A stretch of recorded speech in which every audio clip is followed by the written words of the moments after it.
안녕하십니까. 고고TV 이여명입니다. 2020년 8월 6일 오전인데요. 모두 지난밤에 안녕히 주무셨습니까? 간에는 평안하시고 건강은 하신지 모르겠습니다. 공작정치, 40년 만에 일어난 공작정치 권언유착의 실체가 드러났죠.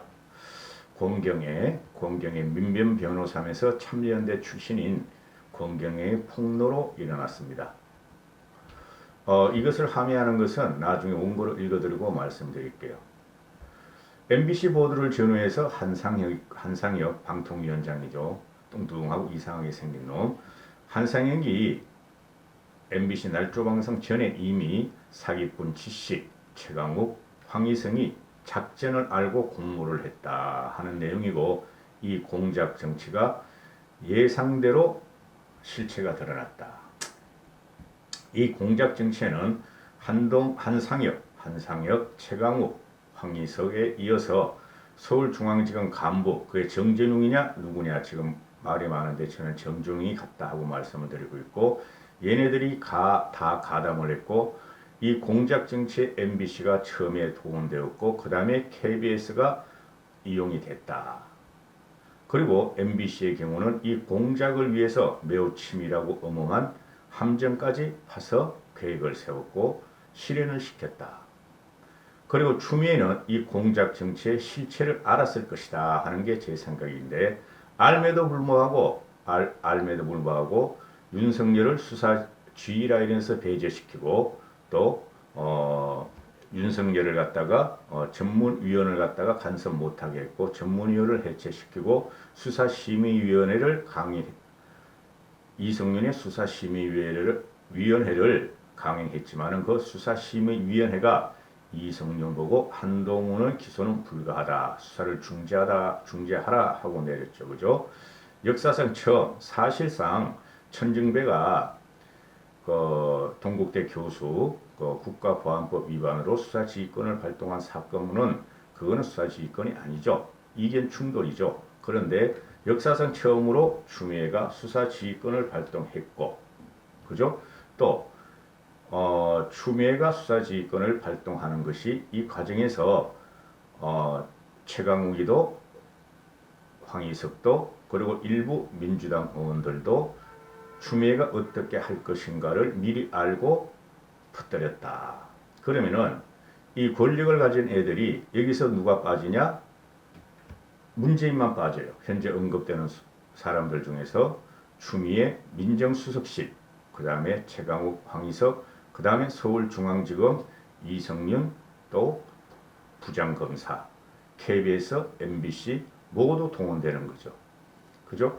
이거는 방송을 조작 날조하고 공권력, 권력을 M&A에 쓰고 권력을 국민의 눈을 돌리고 국민을 잡는 데 썼다. 이거는 절대 허용돼서는 안 되는 범죄인데, 이렇게 되면은 이 정권은 탄핵감에 또 하나 넣었다 하는 거죠. 여기서 이 권경애라는 사람이 이 페이스북을 어제 올리면서 곧 삭제 예정이다, 옮기지 마세요 하고 곧 지워버리죠. 권경애는 자기의 신변의 위험을 느꼈다. 이러다가 자기가 진짜 스스로 목숨을 끊을지 모른다, 이런 위기감을 느끼고 공개한 건데, 이것을 밝힌 신문이 조선일보가 처음으로 단독 특종으로 뻗뜨리고 몇 시간 있다가 중앙일보가 따라 쓰죠. 중앙일보와 조선일보는 공익을 위해서라고 합니다. 그러나 현재 시간까지 보면은 조선과 중앙을 제외한 어떤 신문도 이 사실을 보도하지 않고, TV 조선을 제외한 어떤 방송도 이 사실을 보도하지 않습니다.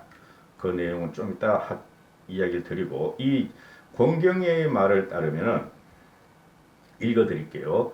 권경애는 신변의 위험을 느꼈다.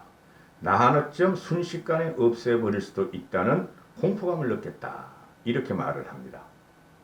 권경애는 지난해 9월 9일 조국 임명 당일 김호수 법무부 차관과 이성윤 검찰국장이 윤석열 총장을 배제한 특별수사팀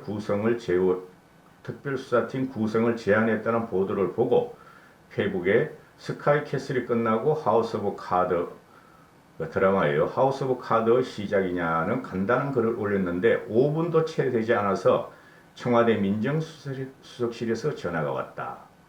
청와대 민정수석실에 전화한 내용은 입 다물라는 경고였다.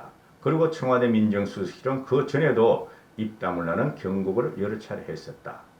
그날의 보도와 전화통화가 시작이었는데 문재인의 검찰개혁안에 대한 적극적 응원이 의심으로 바뀌었던 변곡점이다.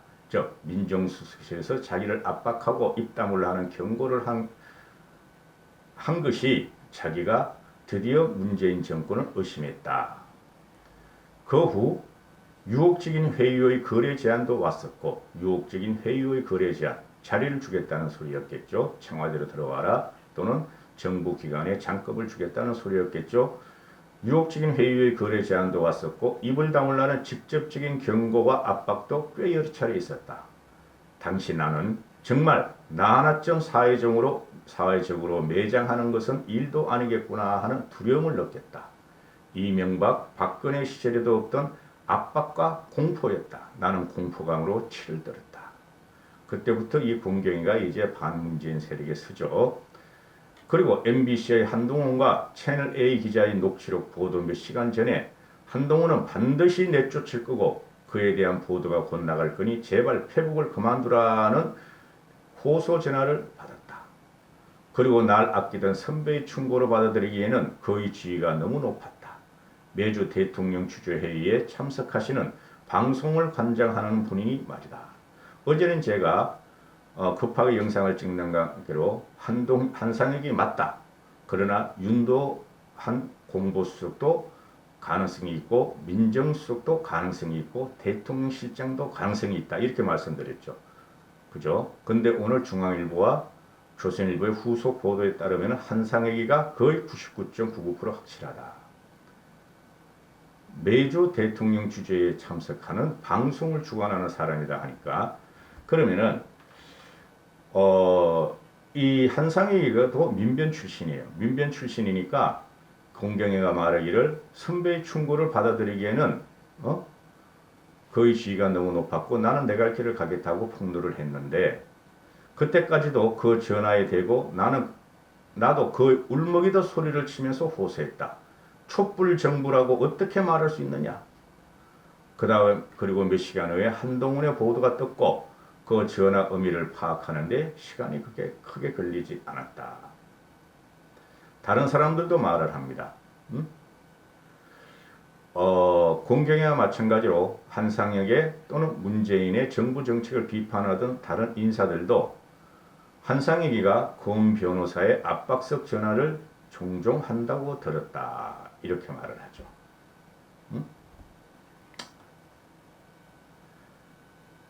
이게 말이죠. 여기서 지금 문재인만 안 나오죠. 그죠? 그럼 한상혁이가 매주 청와대로 들어가서 장관 회의에 들어가요. 내각 회의 이런 거에. 그죠? 더 자주 들어갈지 모르죠. 문재인하고 독대 안 했을까요? 그렇죠. 그 다음에 문재인 청와대 비서실에서 이런 모략과 공작을 몰랐을까요? 저는 알고 있었다고 봐요. 그러면은 한상혁이는 문재인을 보호하기 위해서 지가 총대를 맸다 그러는데 한상혁이가 그렇게 웅대한 가슴을 갖고 있는 인물일까요? 그 꼬라지를 한번 보세요.